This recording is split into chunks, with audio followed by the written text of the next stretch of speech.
জুবিনদাৰ এই বিয়োগে আমি সহজভাৱে গোটেই অসমবাসীয়ে কেতিয়াও মানি নলয় আৰু মাননীয় মুখ্যমন্ত্ৰী ডাঙৰীয়াই নিজেই স্পষ্ট কৰিছে যে এই হত্যাৰ যি অনুসন্ধান এই অনুসন্ধান ক্ষিপ্ৰতাৰে আগবাঢ়িছে আৰু কাকো ইয়াত ৰেহাই দিয়া নহয়।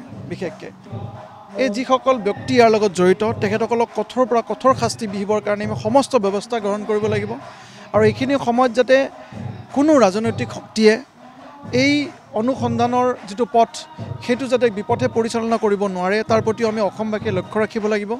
মাননীয় মুখ্যমন্ত্ৰী ডাঙৰীয়াই ইতিমধ্যে প্ৰতিপলে অসমৰ ৰাইজৰ প্ৰতিটো কথাতে তেখেতে প্ৰতিটো সময়তে তেখেতে জনাই আছে ইতিমধ্যে যে কি হৈ আছে, চৰকাৰে কি পদক্ষেপ লৈছে, কেনেকৈ পদক্ষেপ লৈছে।